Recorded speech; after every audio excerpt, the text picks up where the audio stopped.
Yang menghalangi kita melihat kebenaran, dosa. Yang menghalangi kita melihat keajaiban Allah, dosa.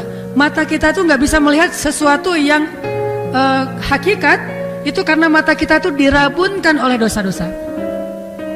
Kayak saya misalnya minus gara-gara mungkin dulu makannya nggak sehat, terus suka misalnya tidur kemalaman atau apalah ya. Saya nggak bilang senang membaca ya, karena nggak terlalu senang juga. Paling kehidupannya nggak sehat, kurang makan sayur mungkin, kurang apa dan segala macam. Akhirnya jadilah hasil dari kehidupan yang tidak sehat, dosa-dosa itu, matanya rabun atau minus.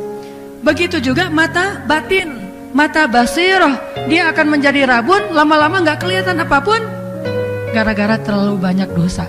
Seandainya kita tidak banyak dosa, sering istighfar, Allah akan buat bening tuh basirahnya, bisa ngelihat yang tidak orang lain bisa lihat.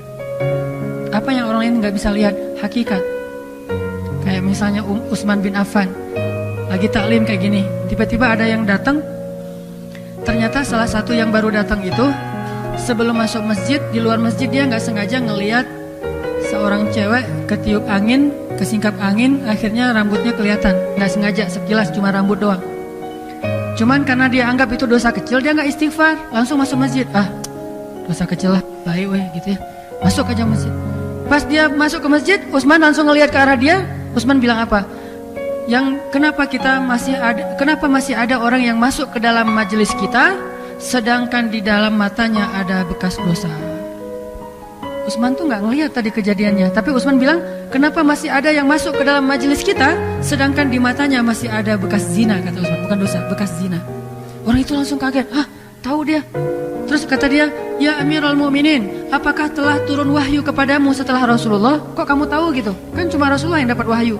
Kata Utsman, ittaqu farasatal mu'min, hati-hati dengan firasat orang yang beriman. Makanya saya agak-agak deg-degan kalau ketemu orang soleh. Ini dia ntar tahu lagi dosa-dosa saya, gitu ya.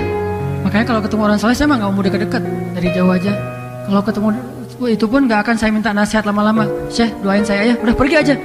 Jangan sampai, Syekh tolong lihat saya. Kata dia, wah kamu mah dosanya ini kan gak enak tuh. Makanya kalau ketemu orang soleh agak ngerasa kayak gak pede gitu. Karena saya pernah tuh di Mesir ketemu orang soleh, dia gak suka sama saya. Jalan kita bertiga nih, Hanan, Hasan, Harun, 3H. Hanan Indonesia, Hasan dari Kongo Demokratik, Zaire dulu namanya ya, Harun dari Madagaskar. Nah, dan saya paling ganteng di situ. Ada teman saya dari Kongo sama Madagaskar, Hasan dan Harun. Nih dua orang ini soleh banget. Ziarah silaturahim ke rumah seorang ulama. Kita ke ulama yuk. Ayo, saya ikut aja. Sleting semuanya. Pas sampai di rumah ulama, mereka diajak ngobrol sama ulama itu. Gimana Hasan, gimana Kongo, gimana Harun, gimana Madagaskar, gimana belajarnya, apa yang masalah dalam belajar. Terus didoain. Saya dicuekin tadi waro. Syekh, gimana Harun? Saya di situ. Syekh, saya boleh tanya, Hasan gimana? Ada yang mau ditanyain? Lah, saya dicuekin aja tuh sama Syekh itu. Begitu saya pulang, kan saya bete juga tuh dicuekin. Akhirnya saya pura-pura, sementara saya keluar dulu. Saya duduk aja di teras, nggak mau ketemu, bete sama dia. Pas sudah pulang, mereka cerita, tahu nggak kenapa kamu dicuekin? Kamu harus banyak istighfar, kata dia. Oh gitu? Masa dia tahu? Bisa aja dia tahu. Astagfirullahaladzim, astagfirullah. Nah, saya terus memperbaiki diri. Selang beberapa lama kemudian diajak lagi ke Syekh itu. Ahlan wa sahlan, Hanan, dipeluk-peluk sama Syekh itu. Waduh, berarti selama ini benar karena dosa, dan begitu udah banyak istighfar, beliau bisa. Nggak tahu gimana ceritanya, dan itu saya alamin sendiri itu.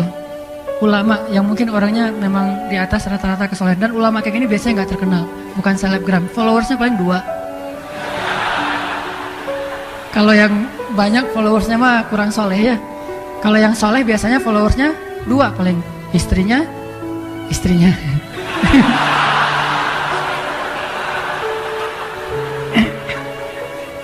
Kalau yang followers banyak tapi nggak ada istrinya, buat apa ya? Followers berapa followers? 50.000. Ada istri di situ? Nggak ada, belum ngefollow. Kok belum ngefollow? Belum ada soalnya kan ya. Jadi belum ngefollow. Ini followersnya 2 doang. Ini ulama yang luar biasa. Makanya teman-teman, yuk kita banyak istighfar, tinggalkan dosa. Min awwalil khair anta trukasyar. awal dari setiap kebaikan itu tinggalkan dosa, kata para ulama. Tidaklah seseorang mendapatkan kemalangan hidup kecuali karena dosa.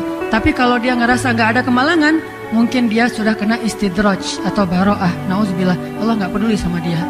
Ini lebih bahaya lagi nih. Jadi masih beruntung orang yang ada kemalangan hidup, berarti Allah masih peduli, dikasih peringatan supaya dia bertobat. Justru kalau Allah udah cuekin dia, kalau Allah udah cuek, siapa lagi yang kita harapin selain Allah? Coba jangan sampai Allah cuek. Dan kalimat Allah cuek itu baro'atun minallah. Allah udah angkat tangan, udah gak peduli. Terserah lo deh mau ngapain, terserah kamu mau pengen apa, dikasih semuanya. Tapi semakin dikasih, semakin nikmat hidupnya, semakin dia jauh dari kebenaran.